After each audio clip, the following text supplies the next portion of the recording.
এনারাও গুজব তুলেছে, আওয়ামী লীগের কিছু নেতাকর্মী গুজব তুলেছে, 20 জন উপদেষ্টা সবাইকে ডোনাল্ড ট্রাম্প নাকি লাল কার্ড দেখাইছে। ডোনাল্ড ট্রাম্প নাকি সকলের পরে নিষেধাজ্ঞা জারি করেছে। পরে খোঁজ দিয়ে দেখা গেল সম্পূর্ণ ভুয়া, কারণ এদের জন্ম ভুয়া, এদের কার্যকলাপ ভুয়া, এদের ভোট ভুয়া, এদের সবকিছু ভুয়া। আর কত মিথ্যা কথা বলে জাতির বিপদের ভেতরে ফেলাবা। বাংলাদেশ নিয়ে আন্নাচানাচি করো না, দয়া করে ফিরে আসো, দয়া করে ফিরে আসো। আর তোমরা এই খারাপ কাজ করতেছো বলে আল্লাহ শিক্ষা দিচ্ছে। আল্লাহ এমন শিক্ষা দিচ্ছে যে গত বছর সব আওয়ামী লীগের বই বিক্রি হয়েছিল 21-এর বই মেলায়, আর এবার সব আওয়ামী লীগের যত বইপত্র সব কি করেছে, সরাই ফেলাইছে। আর বই মেলার যে ডাস্টবিন আছে, ওই ডাস্টবিনে শেখ হাসিনার ছবি লাগাই দিয়েছে। যত মাল যত ময়লা সব ওর ভিতরে ফেলাচ্ছে। গতকালকে দেখলাম এক কুকুর এসে ঠ্যাং উঁচু করে শেখ হাসিনার মুখে দিয়েছে। জনগণ বলছে এ করলি কেন? তার একজন বলতেছে আমরা না ছিল কুকুর ঠিক মতনই চিনেছে। এই কথা বলেন, কথা বলেন, কথা বলেন। এখন আওয়ামী লীগের লোকেরা হয়তো মনে করতেছেন হুজুর আমাদের বিরুদ্ধে বলতে, ওরা আপনি এই ইউটিউবে যান, সোশ্যাল মিডিয়ায় যান, আপনাদের নেতার মুখে কুকুর বাম পা উঁচু করে দিয়েছে। এর থেকেও যদি জাতি শিক্ষা না হয়, তাহলে এ জাতির আর শিক্ষা হওয়ার কোনো সুযোগ। ক্ষমতায় চেয়ারে বসেই অহংকারের সুরে বলে ভাতে মারবো, পানিতে মারবো, তারপরে বলে চুবাইয়ে চুবাইয়ে মারবো।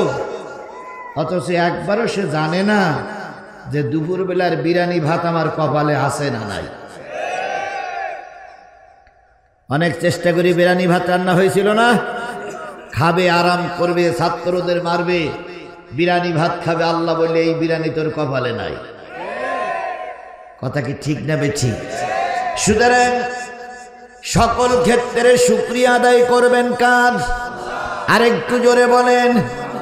যেভাবেই হোক আপনি এমপি হয়েছেন, জনগণ ভোট দেখ আর নাই দেখ আপনি এমপি, রাতারাতি আপনি এমপি হয়েছেন, গেছেন জাতীয় সংসদে, স্পিকার আপনাকে 20 মিনিট টাইম দিয়েছে, আপনি দাঁড়িয়ে শুরু করেছেন মাননীয় স্পিকার আপনি আমাকে সময় দিয়েছেন, এই জন্য আপনাকে ধন্যবাদ। স্মরণ করছি সর্বকালের সর্বশ্রেষ্ঠ বাঙালি জাতির পিতা মরহুম মুজিবুর রহমানকে, স্মরণ করছি জাতির মানুষ কন্যা শেখ হাসিনাকে, স্মরণ করছি আমার এলাকার মানুষদেরকে, ভোটারদেরকে। এভাবে করতে করতে করতে করতে 19 মিনিট চলে গেল। 1 মিনিট এলাকার কিছু কাজের কথা বলে উনি চলে আসলেন। 20 মিনিটের কথার ভিতরে একটা বারের জন্য আল্লাহর নামটা মুখে উচ্চারণ করতে পারলেন না। যেভাবেই হোক আমি ক্ষমতায় এসেছি, আলহামদুলিল্লাহ, আল্লাহ তুমি আমাকে ইজ্জত দিয়েছ। যদি প্রকৃত ভোট হতো, মেম্বারে হয়তো পাস করতে পারতাম না, যে কায়দায় হোক এমপি হয়েছি, আলহামদুলিল্লাহ বলা দরকার ছিল, বলল না। মঞ্চে কিছু দালালদের নিয়ে বিরাট ফুলের মালা তৈরি করে এত ফুলের মালা গলায় পরানো হলো, ফুলের মালার চাপে পায়খানা হয়ে গেল। তারপরেও কয় আমি তো নেতা। আর আমরা কিছু দালাল আছি, নেতায় কান পাইছি ভাই আব্দুল কাদের দুলাভাই। দুলাভাইয়ের চরিত্র ফুলের মতন পবিত্র। দুলাভাই আছে যেখানে, আমরা আছি সেখানে। দুলাভাই গেছে কবরে, তোমরা কেন উপরে? আপা ছিল যেখানে, তোমরা ছিলে সেখানে। আপা গেছে ওপারে, তোমরা কেন এপারে? ঠিক? আচ্ছা, ঠিক হলি ঠিক, না হলেও ঠিক। বিরাট ফুলের মালা পরলেন, কাকে ভুলে গেলেন? আরো জোরে বলেন, কাকে ভুলে গেলেন? আল্লাহ বলে বান্দা তোর এত কিছু আমি করে দিলাম, তারপরে তুই আমারে ভুলে গেলি। আজকে যারা তোর গলায় পরাচ্ছে ফুলের মালা, লিখে রাখ, অল্প কিছুদিন পরেই ওরাই পরাবে তোর গলায় জুতোর মালা। হয়নি? হয়নি? আমরা আমরা পালাবো না, পালানো জাত নয়। শেখ হাসিনা পালায় না। ফখরুল সাহেব একটু আপনার বাসায় জায়গা দিবে? বলিনি বলিনি। বাংলাদেশের কোন রাজনৈতিক দলের নেতারা ক্ষমতাচ্যুত হয়ে পালাই যায়নি।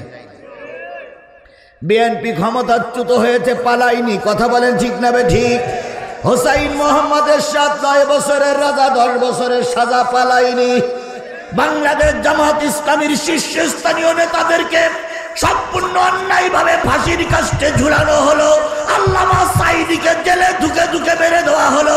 শিবিরের নেতা কর্মীদের ধরে রাজপথে 3 রাস্তার মুখে গুলি করে মারা হলো। তারপর বাংলাদেশ জামাত ইসলামী 1 সেকেন্ডের জন্য ময়দান ছেড়ে পালিয়ে যায়নি।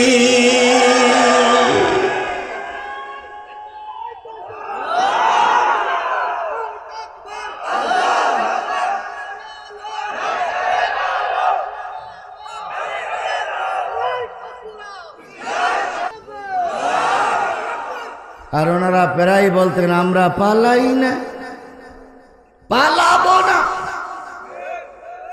অথচ ছাত্রদের এক ধাক্কায় টোপলা টুপলি বেঁচে নিয়ে মামুর বাড়ি না, দুলাভাইয়ের বাড়ি, আপা গেছে দুলাভাইয়ের কাছে। কথা বলেন কথা বলেন কথা বলে।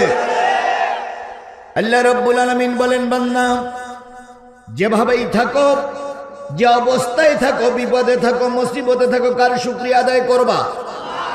তাহলে আমরাও শুকরিয়া আদায় করব কার? কারোর জবান বন্ধ থাকবে না। সবাই মিলে বলছি আলহামদুলিল্লাহ। কার শুকরিয়া আদায় করলাম? খুশি হলো কে? আর আলহামদুলিল্লাহ এই শব্দটা মেনে নিতে পারে না, সহ্য করতে পারে না, গ্রহণ করতে পারে না, তিনি কে? শয়তান কি এই মজলিসে আছে? আছে? একদম সত্যি কথা। সেই শয়তানকে একটু দেখান তো। আমি কোনোদিন শয়তান দেখিনি ভাই, আজকে একটু শয়তান দেখি যাই। শয়তান আছে? আরে থাকলে দেখা, বেরোবে না। আচ্ছা, আমি দিয়ে কয়জন বক্তা ওয়াজ করেছে? না, সন্ধ্যেবেলা তার কোনো বক্তা ওয়াজ করিনি। 4 জন। আচ্ছা, 4 জন বক্তা ওয়াজ করেছে। 4 জন বক্তাই কি আউযুবিল্লাহ বিসমিল্লাহ পড়িছে?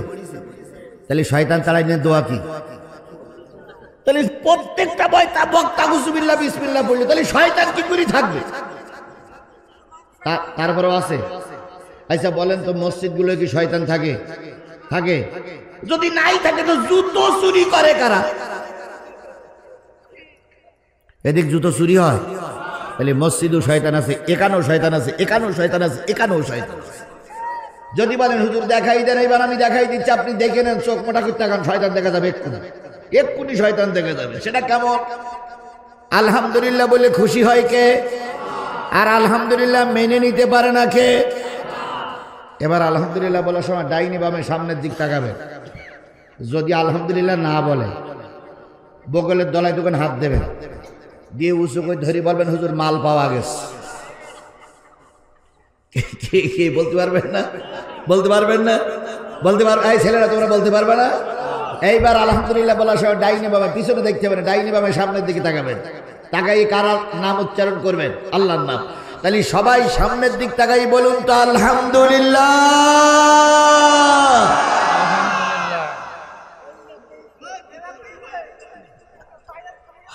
আছে? প্রশংসা সবই কেবল তোমারি, প্রশংসা সবই কেবল তোমারি, রব্বুল আলামিন। দয়াল মেহেরবান করুণায়া ভুরান, দয়াল মেহেরবান করুণায়া ভুরান, আর কেউ নাই তুমি মালিক শেষ বিচারের দিন, শেষ বিচারের দিন।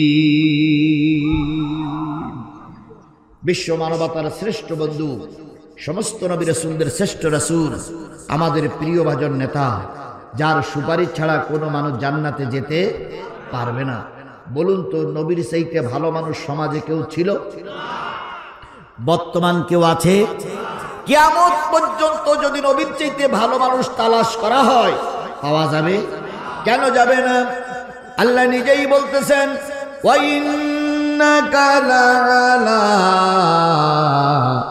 খুলুকিন আযীম।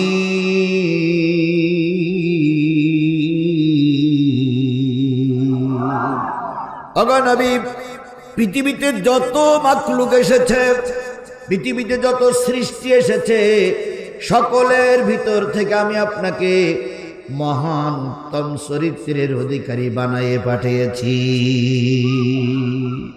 আপনার সঙ্গে পৃথিবীতে আর কারোর তুলনা হবে? আল্লাহর নবী দেশের রাষ্ট্রনায়ক ছিল না? ছিল না? তাহলে আমাদের পৃথিবীতে যত রাষ্ট্রনায়ক হয়েছে, অনেক রাষ্ট্রনায়কের সঙ্গে আমার নবীর কি তুলনা করা যাবে? আমাদের পার্শ্ববর্তী একটা দেশ আছে, নাম তার ভারত। কি দেশ? আমাদের সেইতে ওদের দেশটা বড় না ছোট? ওদের সোলজার বেশি না কম? ওদের পারমাণবিক অস্ত্র আছে না নাই? সব কিছু ওদের আছে। ওদের পারমাণবিক অস্ত্র আছে, মারণাস্ত্র আছে, ক্ষেপণাস্ত্র আছে, সৈন্য আছে, বিরাট একটা দেশ। কিন্তু ওই দেশটার টার্গেট ক্ষমতায় বসে কিভাবে অন্যের দেশ দখল করবে। এই জন্য প্রায় বলে, বারবার বলে, দিনাজপুর দখল করে নেব, চট্টগ্রাম দখল করে নেব, চাঁপাইনবাবগঞ্জ দখল করে নেব। বলে না? বলে না? বলে না? কারণ সে গায়ের ক্ষমতা দেখায়, কিন্তু সে জানে না খোদার কসম বাংলাদেশের 1 ইঞ্চি জায়গা তার মতন লোকের দখল করা সম্ভব না। যদি বলেন কেন? তোমার আছে অনেক বড় দেশ, অনেক মানুষ তোমার দেশে, কিন্তু একটা জিনিস ভারত শুনে রেখো, তোমার লোক যদি যুদ্ধ করতে মারা যায়, সে যাবে আল্লাহর জাহান্নামে। আমার দেশের পারমাণবিক বোমা নাই, আমার দেশে সোলজার নাই, আমার দেশে মারণাস্ত্র নাই, কিন্তু আমার দেশের লোকদের আছে বুক ভরা ঈমান। আমার একজন কৃষক যদি রাজপথে মারা যায়, সে যাবে আল্লাহর জান্নাতে।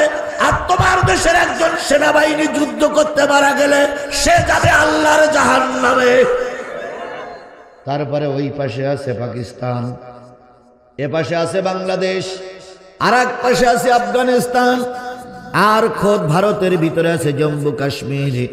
সবাই মিলে যদি একবার তাকবীর ধ্বনি দেয়, ভারতের মোদি শুনে রাখো, মুসলমানরা যদি একবার তাকবীর ধ্বনি তুলে উচ্চারণ করে নারায়ে তাকবীর স্লোগান দেয়, মোদির বাচ্চা মোদি দুটির গিরে দেওয়ার সময় পাবা না।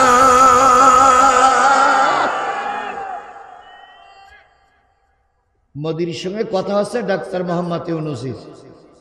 মোদি বলতেছে, শেখ হাসিনা আমার কাছে বহস করে পারিনি, লড়াই করে পারিনি, আর আপনি এত সাহস কোথার থেকে পাচ্ছেন? ডাক্তার মোহাম্মদ ইউনূস বলতে, শেখ হাসিনা ছিল তো আপনার স্ত্রী, ওরে যা বুঝেছেন ও তাই তুলি, কিন্তু আমি তার আপনার ঘরের বউ না। কি কথা বলেন? কথা বলেন? কথা বলে? আমি তার আপনার ঘরের বউ না যে আপনি আমার যা বলবেন তাই শুনতে হবে। তখন বলতেছে, আমার দেশে 130 কোটি মানুষ বসবাস করে, আর আপনার মাত্র 18 কোটি, ঘটনাটা কি? ইউনূস সাহেব তখন বলতেছে, শেখ হাসিনা গর্ব করে বলেছিল তিনি ক্ষমতার থেকে নামবেন না। যখন পুলিশ ডিপার্টমেন্টের হেড যখন শেখ হাসিনার কাছে ফোন দিয়ে বলতেছে, ম্যাডাম আর মনে হয় পারা সম্ভব নয়, শেখ হাসিনা তখন বলতেছে, বন্দুকের গুলি কি ফুরায় গেছে? তখন পুলিশ ডিপার্টমেন্টের হেড বলতেছে, ও প্রধানমন্ত্রী, পুলিশের গুলি ফুরায় যায়নি, তবে আমরা ময়দানে যদি একজনের গুলি করে মারি, সেই জায়গায় আরো 60 জন এসে দাঁড়ায় যায়। একজন মারা গেলে কয়জন দাঁড়ায়? জোরে বলেন, কয়জন দাঁড়ায়? আর এখন আমি লক্ষ্য করতেছি আপনার সঙ্গে যুদ্ধ চলবে চলবে ভাব, যুদ্ধ শুরু হবে ভাব, এমত অবস্থায় দেখতেছি একজন যদি মারা যায় সেই জায়গায় 40 জন দাঁড়িয়ে যাবে। ভয় দেখায় লাভ নাই, বেশি বাকবাকুম করলে ধুতির গিরে দেওয়ার সময় পাবা না। ভারত চিন্তা করতেছি এর সঙ্গে আর হবে না। ঘর সংসার করা যদি মজা না লাগে যে ভাই, তাহলে মুসির মেয়ের সঙ্গে ঘর সংসার করা যায় না। আর ঘর সংসার করে যদি মজা লাগে তাহলে রানীর সঙ্গে ঘর সংসার করে মজা পাওয়া যায়। কিন্তু এ চিন্তা করছি এদের দ্বারা এর সঙ্গে আর ঘর সংসার করা যাবে না, কারণ আগের দ্বারা যা বলছে তাই শুনেছে। আমার ভাইয়েরা, তাহলে ওদের টার্গেট হলো দেশ দখল করা। কথা বলেন ঠিক না বে ঠিক? আর আমাদের দেশের একজন ছিলেন, তার টার্গেট ছিল আমার ক্ষমতা চাই, যত মানুষ মরে মরুক, আমার কি চাই। এই বছর জোরে বলেন আমার কি চাই, আরো জোরে বলেন কি চাই। প্রথম দিন ছাত্ররা ময়দানে নামলো, গুলি করলো। দ্বিতীয় দিন ছাত্ররা ময়দানে নামলো, গুলি করলো। কয়েকদিনের মাথায় আবু সাইদ শাহাদাত বরণ করলো। ময়দান পরিষ্কার হওয়ার পথে পুলিশের সঙ্গে সাবেক প্রধানমন্ত্রীর কথা হচ্ছে। বলতেছে ম্যাডাম আর মনে হয় পড়া গেল না, কয় গুলি চালা, যত লাশ পড়ে পড়ুক, আমার ক্ষমতা চাই, ক্ষমতা চাই, ক্ষমতা চাই। হঠাৎ করে সেনাবাহিনীর প্রধান যেই হাজির, ওয়াকারুজ্জামান, ম্যাডাম সময় কিন্তু খুবই কম, তাড়াতাড়ি তৈরি হইতে হবে। বলো কি? এত বন্দুক, এত গুলি, এত সেনাবাহিনী, এত বিজিবি, এত র্যাব, তারপর আবার কুকুরের মতন পালাই যে কেউ, বলো কি? সেনাবাহিনীর প্রধান বলতেছে ম্যাডাম গোটা বাংলাদেশের সব জেলাতে পিঁপড়ার মতন লাইন দিয়েছে, তারা সাবাক পর্যন্ত আইছে, 45টা মিনিট কোন রকম পাওয়া যেতে পারে। 45 মিনিটের ভিতরে টপলা টুপলি যদি না গোছান, আলু ভাতটা করি ফেলাবে। তখন সাবেক প্রধানমন্ত্রী বললেন আমার বিরিয়ানি। তখন নেত্রী যে রান্না করছিল ও বলছিল ম্যাডাম বিরিয়ানি আর কপালে নাই। তাহলে এর চাহিদা ছিল ক্ষমতা, ভারতের চাহিদা হলো দেশ দখল। পক্ষান্তরে আমার নবীর দিকে যান। আমার নবী এই পৃথিবীতে এসেছিলেন কোন মাসে? এই কথা বলেন, কথা বলেন, কোন মাসে? রবিউল আউয়াল মাসে নবীজি এসেছিলেন, রাতে না দিনে? এই কথা বলেন, রাতে না দিনে? তখন রাত নয়, দিনও নয়, রাত এখনো শেষ হয়ে যায়নি, সূর্যের মুখ এখনো মাথা উঁচু করে দাঁড়ায়নি। এমত অবস্থায় আমেনার ঘরে বিশ্বের সর্বশ্রেষ্ঠ মানুষটি, আল্লাহর নবী, বিশ্বের সর্বশ্রেষ্ঠ মানুষটি আমেনার কুড়িয়ে ঘরে তিনি জন্ম নিলেন। আমেনা বলেছেন নবীকে নিয়ে আমি যখন পেটে নিয়ে ঘুমাইতাম, রাতের বেলায় ঘুম ভেঙে যেত, ঘুম থেকে জেগে দেখতাম আকাশে তারা আর চাঁদ খেলা করতেছে। তার মানে রাতের অন্ধকারে ঘরে শুয়ে আকাশের তারা আর চাঁদ দেখা যেত। যে ঘরে শুয়ে, সেই ঘরে কি ছিল না? চাল ছিল না, ছাদ ছিল না। ওই ঘরে জন্ম নিলেন বিশ্বের সর্বশ্রেষ্ঠ মানুষটি। সুবহানাল্লাহ বলেন। আমেনা বর্ণনা করেছেন দক্ষিণ দিক থেকে একটু জোরে বাতাস আসলে দক্ষিণের বেড়াগুলো ভেঙে যেত, উত্তর দিক থেকে একটু জোরে বাতাস আসলে উত্তরের বেড়াগুলো ভেঙে যেত। এমন একটা জীর্ণ শীর্ণ ঘরে পয়দা নিলেন আমার নবী। নবী যখন আসলেন গোটা আরব দেশে একটা কম্পন সৃষ্টি হলো। নবীজি এসেছেন, অনেকে আনন্দ করলো। উম্মে হানির বাড়ি ছিল নবীজির বাড়ির পাশে। উম্মে হানি এসে দেখে আল্লাহর নবীর ঘরে, আমেনার ঘরে কোনো আলো নাই। ও ভাবিজান, নবীজি মুহাম্মদ জন্ম নিয়েছে, আলো নাই কেন? আমেনা কেঁদে কেঁদে বললেন উম্মে হানি, বোন আমার ঘরে এমন একটা শিশু জন্ম নিল, তার আগমনে একটু আলো জ্বালাবো, এমন আলো লণ্ঠনে তেল নাই। উম্মে হানি বলেন আমি নবীকে কোলে তুললাম, মুখের থেকে কাপড়টা সরাই দিলাম, দেওয়ার সাথে সাথে চেহারায় যে আলো হয়েছে সেই আলোয় অন্ধকার ঘরটা আলোকময় হয়ে গেছে। উম্মে হানি বলেন, আমি চাঁদের মতন এই ফুটফুটে সন্তানটার গালে চুমা দিলাম। দুই গালে চুমা দিয়ে একটু আমার চোখ দিয়ে খেয়াল করে দেখি ছোট্ট মুহাম্মাদের ছোট্ট দুটো ঠোঁট বিড় বিড় বিড় বিড় বিড় বিড় করে নড়তেছে। উম্মে হানি বলেন, আমি নবীকে বুকের ভিতরে জড়িয়ে গালের ভিতরে চুমা দিয়ে বললাম, বাজার, জন্মের পরেই তুমি ঠোঁট নাড়িয়ে কি বলতেছ আমি তো বুঝতে পারি না। কিছুদিন পরে যখন নবী বড় হয়ে গেলেন, উম্মে হানি জিজ্ঞেস করেছিলেন, ও ভাতিজা, জন্মের পরে কি বলেছিলেন? নবীজি বলেছিলেন, ফুফি আম্মা, জন্মের পরে বলেছিলাম, রব্বি হাবলি উম্মতি, আয় আল্লাহ আমার গুনাহগার উম্মত গুলোরে মাফ করে দাও। তাহলে নবী জন্মের পরে কাঁদলেন কাদের জন্য? আপনারা কি সেই উম্মত? এই কথা বলেন, আপনারা কি সেই উম্মত? স্পষ্ট করে বলেন, আপনারা কি সেই উম্মত? বাজারে যে লোকগুলো ঘুরতেছে ওরাও কি নবীর উম্মত? তাহলে ওরা যদি নবীর উম্মত হয়, নবীর পরে নাজিলকৃত কোরআনের আলোচনা চলছে, ওরা যদি নবীর উম্মত হয়, এখনো চাঁদ দোকানে কেন? এখনো বাদামের দোকানে কেন? তাহলে বোঝা গেল ওরা রাসূলের উম্মত নাই, ওরা উম্মত নামের কলঙ্কিত মায়ের সন্তান।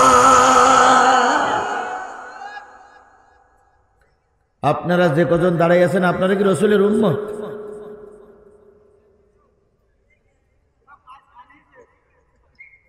যদি উম্মত হন তো বসবে না, যদি বলেন যে না আমরা রাসূলের উম্মত হয়, বসার দরকার নেই।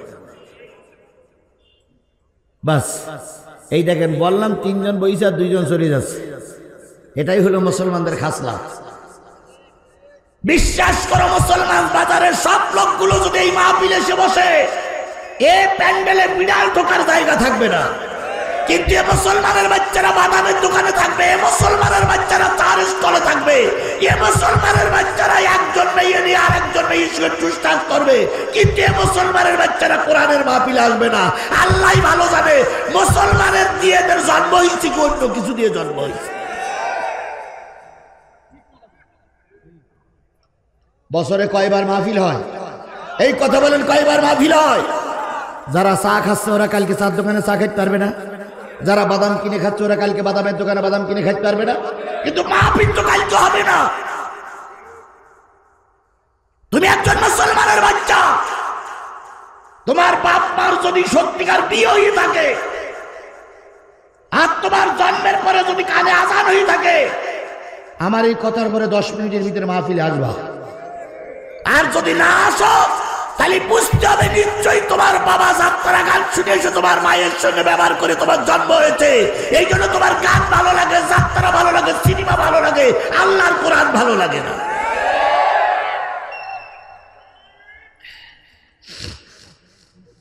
আবার এর ভিতরে কিছু আছে শেষ পর্যন্ত থাকবে না, খেয়াল করে রাখবেন। যেই একটু গরম আলোচনা হবে সেই দেখবেন মুখ টুক কালো হয়ে হনুমানের মতন হুক।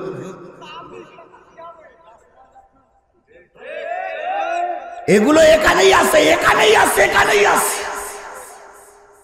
বন্ধুগণ, তোমার আমার জন্য সবচেয়ে বেশি কেঁদেছেন আল্লাহর নবী। কথা বলেন, কথা বলেন, কথা বলেন। সেই নবীর উপরে নাজিল করা কোরআন থেকে আমি সূরা হজের 2টা আয়াত তেলাওয়াত করেছি। তেলাওয়াতকৃত আয়াত 2টির পরে কথা হবে। দয়া করে যদি মুসলমানের বাচ্চা হয়ে থাকেন কোরআনের মাহফিলে চলে আসুন। অমুসলিম হলে আমার কোনো দাবি নাই। নারীরা যারা শুনতেছেন মেহেরবানি করে কথা বন্ধ করুন, চুপচাপ বসে বসে শুনুন। আল্লাহ আপনাদের পরে রহম করুন, রহম করুন, রহম করুন। সকলে মিলে বলেন আমিন। উহুদের যুদ্ধ, 700 মানুষ নিয়ে 3000 কাফেরের মোকাবেলা করার জন্য আল্লাহ রাসূল উহুদের ময়দানে গিয়েছে। উহুদের ময়দানে যাওয়ার পরে আল্লাহর নবী মাইর খাইলেন, হেলমেট ভেঙে গেল। বলুন তো, রাসূল যখন উহুদের যুদ্ধে গিয়েছিলেন তখন কাপড়ের টুপি ছিল না লোহার টুপি ছিল? স্পষ্ট করে কথা বলবেন বাঘের বাচ্চার মতো। কিসের টুপি? আরো জোরে বলেন, কিসের টুপি? লোহার টুপি। কাপড়ের টুপি পরা সুন্নত, লোহার টুপি পরাও। কয়দিন লোহার টুপি পরেছেন হাত তোলেন? একদিনত করেন নাই, পরার চিন্তা ভাবনাও নাই। মাম্মাতা ওয়ালাম ইয়াকজু ওয়ালাম ইউহাদ্দিস বিহি মাতা আলা শহবাতিন মিনান নিফাক। যুদ্ধ জিহাদ করিনি, যুদ্ধ জিহাদে যাবার মতন মন মানসিকতা তৈরি হয়নি। আল্লাহ রসুল বলেছেন মৃত্যু হবে মুনাফিকের মৃত্যু। আমি লোহার কাপড়ের টুপি পরেছি, কাপড়ের টুপি পরা সুন্নাত। রসুল উহুদের ময়দানে গেছেন কিসের টুপি পরে?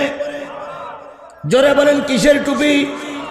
আমার গায়ে যে জামাটা এটা কিসের জামা? আরো জোরে বলেন কিসের জামা? আল্লাহর নবী যখন উহুদের ময়দানে গিয়েছিলেন তখন তার পরনে ছিল কি জামা? লোহার জামা। তাহলে আল্লাহ রাসূল লোহার জামা পরেছেন, লোহার টুপি পরেছেন। ও জিকরগাছা মনিরামপুরীর মুসলমানেরা, যদি এমনটি হয় দিন কায়েমের জন্য ময়দানে নামতে হবে, লোহার টুপি পরতে হবে, লোহার জামা পরতে হবে। এই জামা খুলে লোহার জামা পরে লোহার টুপি পরাটাও তোমার আমার জন্য সুন্নাত।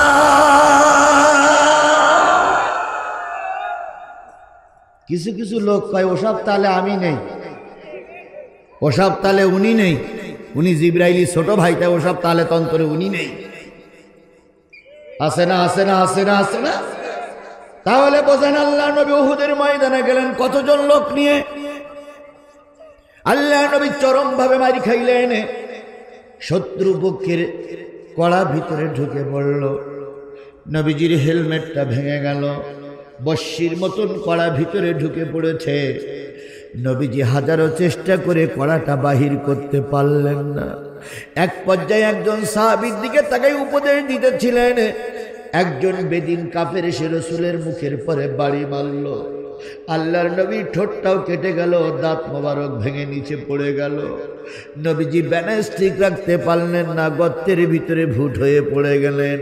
পা দুখানা উপরে আর সমস্ত শরীরটা গর্তের ভিতরে। আল্লাহর নবীর দুখানা পা নড়তেছে, আর কোনো কিছু দেখা যায় না। নবী মনে করতেছেন আমি বোধহয় মারাই যাব।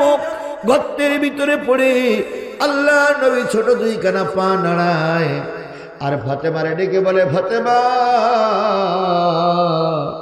হুজরাখানার থেকে বেরিয়ে এসো, তোমার বাবা বুঝি আর বাঁচবে না। কিভাবে পড়িয়াছেন?